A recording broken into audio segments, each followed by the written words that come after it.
శ్రీ మహాగణాధిపతయే నమః. శ్రీ లలితా జ్యోతిషాలయం, జగన్నాథపురం, కాకినాడ శివాలయం వద్ద శ్రీ మోటిపల్లి సుబ్రహ్మణ్య శర్మ. ఈరోజు మనం గురుడు మిథున రాశి నుండి కర్కాటక రాశిలో ప్రవేశించడం ద్వారా ఏ రాశులకి విశేషమైనటువంటి యోగం కలుగుతుందో తెలుసుకుందాం. ముందుగా గురుడు ప్రతి రాశిలోనూ సుమారుగా సంవత్సర కాలము సంచారం జరుగుతూ ఉంటుంది. ఈ సంవత్సరం పరాభవనామ సంవత్సరం ప్రత్యేకత, గురుడు ఒకే సంవత్సరంలో ఈ ఉగాది నుంచి మరలా ఉగాది వరకు 3 రాశుల్లో సంచారం కలగడం అన్నదే అత్యంత విశేషం. ముందుగా సంవత్సరాది నుండి ప్రస్తుతం వరకు కూడా మిథున రాశిలో సంచారం జరుగుతోంది.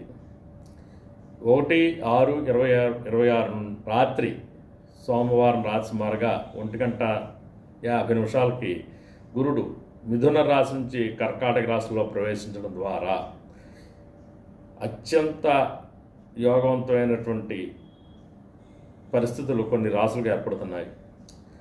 అన్ని రాశుల్లోనూ కూడా ప్రతి గ్రహము సంచారం మారినప్పుడల్లాగా ప్రత్యేకమైన మార్పులు కలుగుతూనే ఉంటాయి. గురుడు అన్నది ప్రత్యేకమైన శుభగ్రహము. ఈ గ్రహానికి ఉచ్చ స్థితిలో ఉన్నటువంటి రాశి కర్కాటక రాశి. ఈ రాశిలోకి గురుడు రావాలంటే సుమారుగా 12 సంవత్సరాల కాలం పడుతూ ఉంటుంది. అలాగే ఇప్పుడు ఈ 1/6/26 కర్కాటక రాశి ప్రవేశించడం ద్వారా ముందుగా అన్ని రాశులకి మార్పులున్న 4 రాశుల గురించి విశేషంగా చెప్పుకోవడం జరుగుతోంది. ముందుగా కర్కాటక రాశిలో ప్రవేశించడం ద్వారా మిథునంలోకి నుండి కర్కాటక రాశిలో ప్రవేశించడం ద్వారా కర్కాటక రాశిలో ఉన్న వాళ్ళందరికీ కూడా మంచి శుభ ఫలితాలు జరుగుతూ ఉంటాయి. ఇప్పటివరకు ఈ రాశి వారికి వేయంలో గురుడు సంచారం జరిగింది. ఈ రాశిని ఇప్పుడు వచ్చిన కర్కాటక రాశిలో ప్రవేశించడం ద్వారా కర్కాటక రాశిలో ఉన్నటువంటి నక్షత్రాలు చూస్తే కనుక పునర్వసు నక్షత్రం 4వ పాదము, పుష్యమి 4 పాదములు, ఆశ్లేష 4 పాదములు కూడా కర్కాటక రాశుల్లో ఉంటారు. వీరందరూ కూడా మంచి శుభ ఫలితాలు కలుగుతూ ఉంటాయి.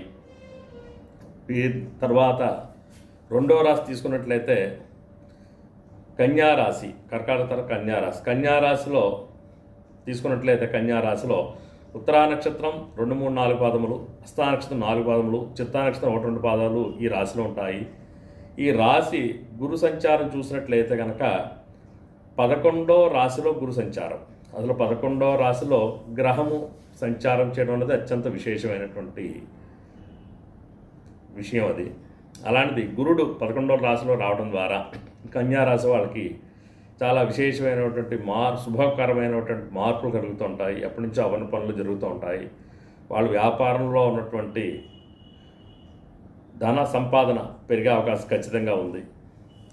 ఇలా అన్ని చాలా శుభఫలితాలు కన్యారాశి వాళ్ళకి జరుగుతున్నాయి.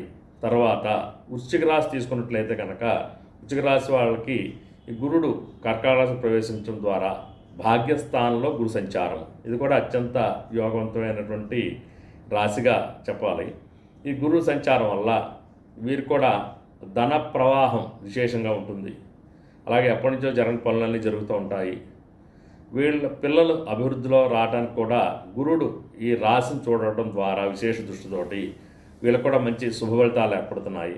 అలాగే తర్వాత మీనరాశి వాళ్ళకు కూడా చాలా విశేషమైనటువంటి ఫలితాలు ఏర్పడుతున్నాయి. మీనరాశి నుండి 5వ రాశిలో గురు సంచారం వల్ల గురుడు 9వ దృష్టితో మీనరాశిని చూడటం వల్ల మీనరాశిలో ఉన్న వాళ్ళందరికీ కూడా ఏ రకమైనటువంటి సమస్యలు ఉన్నా కూడా ఈ జూన్ 2 తర్వాత చాలా విశేషంగా ఆ సమస్యలన్నీ కూడా తీరిపోయి వారు మంచి జీవితాన్ని గడపడానికి మంచి ఒక రకమైనటువంటి ప్రణాళికని తయారు చేసుకోవడానికి మంచి అవకాశమైన సమయము. ఈ సమయంలో గురుడిని సంబంధించినటువంటి ప్రత్యేకమైనటువంటి రెమెడీలు చేసుకోవడం ద్వారా మిగతా రాశి వాళ్ళందరికీ కూడా బాగుంటుంది. అలాగే ఈ గురుడు జనవరి 24 వరకు కూడా అతిచారం వల్ల సింహరాశిలోకి ప్రవేశించడం జరుగుతుంది. ఈ సంచారం సుమారుగా తర్వాత మళ్ళీ జనవరి 24 తర్వాత మళ్ళీ కర్కాటక రాశిలో ప్రవేశిస్తారు. తర్వాత ఎప్పటివరకు అంటే సుమారుగా 2027 జూన్ 26 వరకు కూడా గురుడు కర్కాటక రాశిలో సంచారం వల్ల ఈ 4 రాసుల వారు కూడా మంచి విశేషమైనటువంటి ఫలితాలు కలిగే రాసులు కర్కాటక రాశి, కన్యా రాశి, వృశ్చిక రాశి, మీనరాశి. ఈ రాసులందరూ కూడా చాలా విశేషమైన ఫలితాలు ఉంటాయి. మిగతా రాశుల వాళ్ళకి కూడా శుభఫలితాలు ఉంటాయి. కొన్ని రాసులకి షష్టాష్ట వ్యయంలో ఉన్న రాసులకి కొన్ని రాసులకి సుమారుగా అనుకూలమైన పరిస్థితులు ఉండవు.